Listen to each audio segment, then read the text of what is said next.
Fala galera da terceira série, tudo beleza? Sou o professor Luciano, Biologia, e venho trazer para vocês o assunto Genética de População 2, ou seja, um aprofundamento do Genética de Populações 1, que já foi visto, onde foi aprendido lá sobre as questões das frequências gênicas, alélicas, sobre os princípios do Teorema de Hardy-Weinberg, tá? Então, vamos lá, gente. A ideia é aprofundar agora sobre o Teorema de Hardy-Weinberg, compreender alguns cálculos matemáticos também usados para saber se uma população está em equilíbrio genético ou não, tá? Não apenas agora as frequências dos alelos, as frequências genotípicas, mas também a questão de saber se essa população está em equilíbrio. E também relacionar as mudanças na frequência ao longo das gerações com possíveis mecanismos evolutivos. Lembrando que alguns mecanismos evolutivos eles podem acontecer, tá? Eles podem acontecer, podem interferir. Então, existem algumas condições que a população tem que ter para que não sofra essas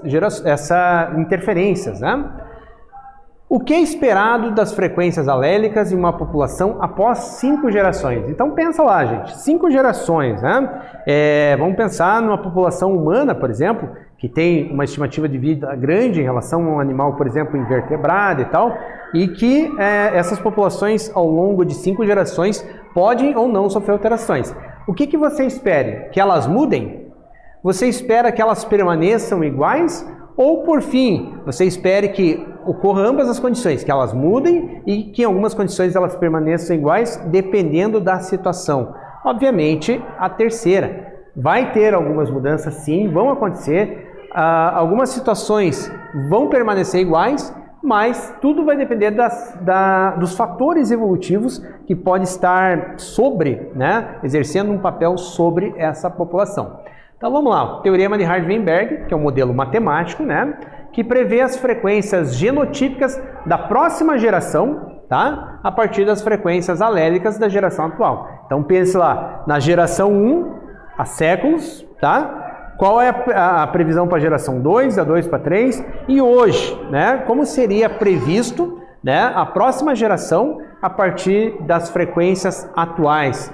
Só que assim, as frequências elas não vão mudar desde que não haja a atuação de fatores evolutivos, né, como mutações, como fluxo gênico, né, e tudo mais, sem acasalamento que seja preferencial, ou seja, que seja ao acaso mesmo, o processo tem que ser ao acaso, e a população tem que ter um tamanho infinitamente grande para que a gente possa considerar, senão não vão caber essas variáveis em seguida ali, tá? Quais são as premissas para que, então, a gente utilize o Teorema de Hardy-Weinberg? Uma população mantém o equilíbrio genético quando, primeira coisa, estão isoladas e não sofrem migrações e nem emigrações, ou seja, elas não têm um ir e vir assim livre, né? Todos os genótipos têm o mesmo sucesso reprodutivo, não havendo seleção sobre um genótipo ou outro, né? Ou seja, eles têm ali a mesma chance, né, evolutiva, vamos dizer assim. Não há ocorrência de mutações. Se você pensar em mutações, você também não consegue aplicar o teorema na prática ali. E o número de indivíduos é infinitamente grande, você precisa de uma população de um número bom, né, para você poder fazer essa estimativa. E os acasalamentos são totalmente ao acaso, nenhum preferencial. Você não vai pegar o macho com melhores condições genéticas, vamos colocar assim, para cruzar com uma fêmea com melhores condições. São ao acaso, então são processos assim aleatórios que acontecem, né? Os gametas de uma geração contribuem com os genótipos da próxima geração, tá? Lembrando lá que a formação de gametas, tá? Os gametas, eles puxam, né, alguns alelos daquele genótipo, logicamente eles vão construindo isso e vão passando, então eles vão tendo, né, vão formando ali uma frequência alélica diferenciada. E a gente tem o seguinte, por exemplo aqui, nós temos o gene azão e o azinho, azão e azinho para macho e fêmea, tá? O que nós temos ali? O azão a gente vai chamar de P, que aparece aqui, ó, o alelo azão vai chamar de P. E o alelo azinho a gente vai chamar de Q, né, os dois minúsculos. Então, azão é P ao quadrado, beleza? Azão-azinho é P vezes Q. Só que como aparece duas vezes, nós vamos ter o 2PQ. E por fim, nós temos o azinho como Q ao quadrado. Dentro desse contexto, a gente vai formar ali uma equação, que é P ao quadrado mais 2PQ mais Q ao quadrado igual a 1. Tá? Essa é a fórmula que a gente vai usar, essa frequência, né, da próxima geração. Beleza? Então vamos lá. Existe uma alteração quando a gente está falando de alelos múltiplos, como por exemplo ali o sistema ABO, né, sanguíneo ABO, né, que tem mais 2 alelos por gene. Então muda um pouco a fórmula. Então a gente não pode colocar mais o P ao quadrado mais 2PQ mais C ao quadrado mais 1. A gente muda um pouquinho. Então, por exemplo, as pessoas que têm sangue A, elas têm 2 tipos de genótipos. Um homozigoto, com azão, e outro com azão e um azinho. Beleza? As pessoas do sangue B têm com Bzão e um Bzão com Izinho. As pessoas do tipo AB têm unicada, um azão e um Bzão. E as pessoas do tipo O não tem nem azão nem Bzão, tem 2 Is minúsculos ali. Com isso muda. Então, para calcular a frequência do sangue tipo A, nós mudamos a fórmula para P ao quadrado mais 2PR, tá bom? As pessoas do sangue B, Q ao quadrado mais 2QR. As pessoas AB, né, lembrando lá que são heterozigotos, né, 2PQ, e as pessoas do tipo O a gente coloca como R ao quadrado, tá? Então, são adaptações no caso de alelos múltiplos. Então, a gente muda um pouquinho em função do próprio processo ali. Gente, só lembrando, só reforçando que a situação aqui, ó, que para que aconteça a aplicação do teorema de Hardy-Weinberg, a gente tem que lembrar de algumas situações, né? Alguns fatores, pressões evolutivas. Por exemplo, não pode ter seleção, tá? Não pode ter processos de mutação, não pode ter migração, né? Para não ter um fluxo gênico ali. A população tem que ser infinitamente grande e os acasalamentos têm que ser aleatórios. Tudo isso é importante para que seja aplicado esse estudo, né, dentro do teorema de Hardy-Weinberg. Então, quais são as conclusões do teorema? Se os valores observados para as frequências alélicas, né, das frequências dos alelos, e dos genótipos ao longo das gerações forem estatisticamente diferentes do esperado, então se a gente faz os cálculos e temos lá frequências esperadas, tá? Tanto alélicas quanto genotípicas, tá?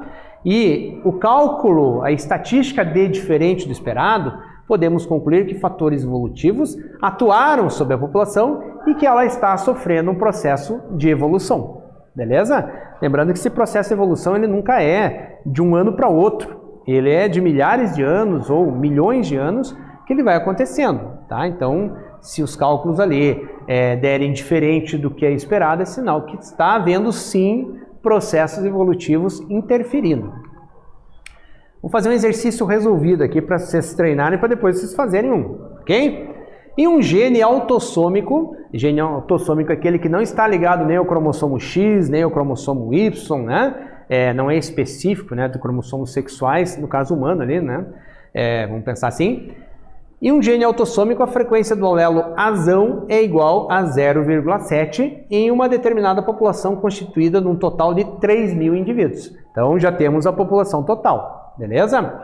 Se a população estiver em equilíbrio genético, qual o número de indivíduos para cada genótipo? Lembre lá, gente, esse aqui eu mesmo faço para vocês, só prestem bem atenção que daqui a pouquinho é com vocês, tá? Então, nós temos ali a frequência do azão, que é P, né? Lembrando que a gente usa a letra P, é 0,7, conforme está dito ali para vocês, tá? Se é 0,7% e temos que ter 1, então o que nós temos? A frequência do Q é 0,3. Somando P mais Q tem que dar 1, ok? Beleza, agora vamos pegar lá. Azão, P ao quadrado, ou seja, 2 vezes o azão, né? Só que elevado à potência 2, dá 0,7 ao quadrado, que dá 0,49 vezes 3.000 indivíduos. Então, nós temos ali 1.470. Aí, na sequência, nós temos o azinho. O que nós temos ali? 2 vezes PQ. Então, 2 vezes 0,7 vezes 0,3. Tá? Lembrando que esse 0,3 a gente concluiu. Já que você tem 0,7 do azão, você tem 0,3 do azinho. Certo? Então, daí, 2 vezes 0,7 vezes 0,3 dá 0,42 vezes 3.000, que é o total ali que a gente viu, que é o total da população de indivíduos, 1.260. E a frequência do azinho, que é o quadrado, 0,3 ao quadrado, que dá 0,09, vezes 3.270. Então temos aqui toda, né? Logicamente, se você somar aqui, você vai ter os 3.000 novamente, certo? Só para a gente entender aqui como que funciona a frequência da alelo. Agora é com vocês, gente. Uma população em equilíbrio de Hardy-Weinberg, né, já está falando que ela está em equilíbrio, ou seja, ela está isenta daqueles fatores evolutivos que podem impedir o resultado, né? Formada por 10.000 indivíduos, agora a gente está num número bem maior, né? Existem 900 pessoas com RH negativo. Sabendo que o RH positivo é caráter autossômico dominante, qual o número de indivíduos com genótipo homozigoto esperado com esse fenótipo na população? Então nós temos aqui, ó, genótipo RH positivo, que pode ser Rzão ou Rzão Rzinho, e o negativo, que é os dois recessivos. Beleza, galera? Então dá um tempinho aí para vocês tentarem resolver, a gente já volta.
Vamos ver lá o que vocês fizeram, gente. Então, a população, 10 mil indivíduos, tá? 900 pessoas RH negativo. Então, como é que a gente faz lá? RH negativo, vamos listar isso aqui, né? RH negativo, 900 pessoas e o total da população, 10 mil. Então, vamos ver primeiro a frequência do azinho, primeiramente, né?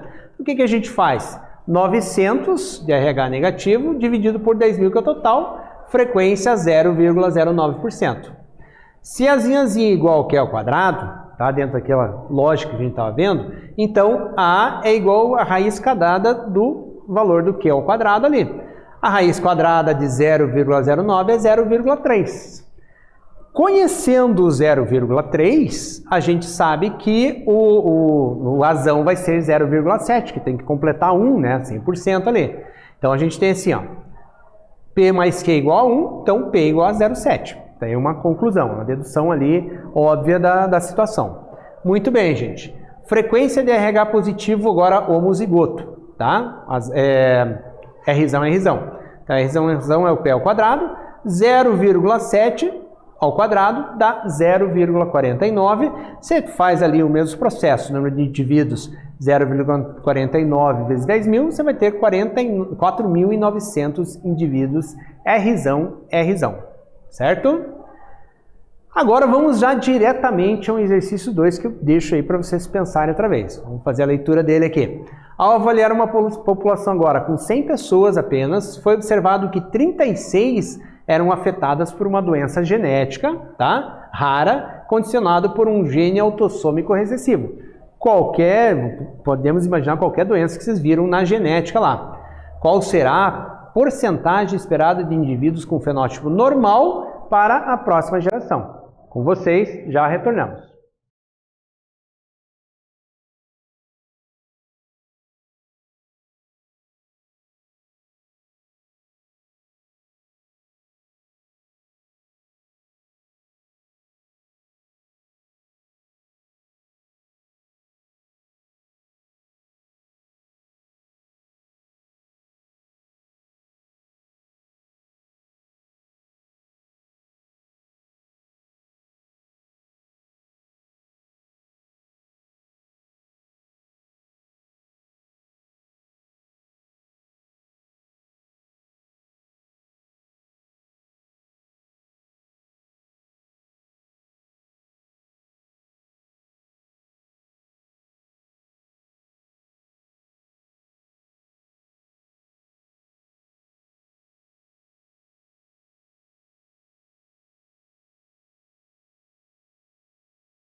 Vamos ver lá o que você fez, gente. Um pouquinho complicadinho, mas assim, dando uma aprofundada, perguntando para o teu professor assim, a gente consegue aprofundar esse assunto aí com domínio, tá? Então a gente vai lá, indivíduos normais. Lembrando que a doença genética afeta o genótipo autossômico recessivo. Portanto, as pessoas com a doença têm 36 indivíduos ali. Logicamente, os normais, azão com azão-azinho, são 64, né? Perfazendo ali o total de 100 pessoas, 100 indivíduos, tá? 36 com a doença, 64 e 100. Então agora a gente vai para as frequências. Frequência de azinho. Então nós pegamos 36 indivíduos dividido pelo total, que é 100, temos 0,36, que é o nosso Q ao quadrado, tá? A frequência do azinho, a gente joga lá a questão da raiz quadrada e obtemos 0,6%. Se temos 0,6% de Q, temos 0,4% do P, né? Quantos vão ser normais para a próxima geração? Veja que normais são apenas o azão e o azão-azinho. Então nós temos P ao quadrado mais 2PQ, tá? Então, P ao quadrado é 0,4 mais 2 vezes 0,4 vezes 0,6 é igual a 0,16 mais 0,48, que depois você vai multiplicar o resultado por 100, vai chegar em 64 indivíduos. Isso significa, no final das contas, que 64 indivíduos irão apresentar o fenótipo normal para essa doença, ou seja, não vão ter a doença. Isso é uma estimativa, lembrando, população relativamente grande e tal, para você aplicar isso aqui. Gente, existem assim, bastante dúvidas. É claro que numa aula expositiva como essa, você não vai conseguir dominar esse assunto, tá? É necessário que você faça mais exercícios. Existem listas de exercícios na internet, o teu professor com certeza vai propor para você algumas listas, alguns exercícios, caso você vá procurar com ele. O importante é você dominar. Cai no vestibular? Cai. Pode cair no Enem? Também pode cair, tá? O importante é isso. É um conhecimento bacana. A partir do momento que você aprender a fazer, você vai gostar muito. Beleza, galera? Desculpa aí ser maçante o assunto, tá? Mas eu espero que vocês tenham gostado. Até uma próxima. Valeu, galera. Tchau, tchau.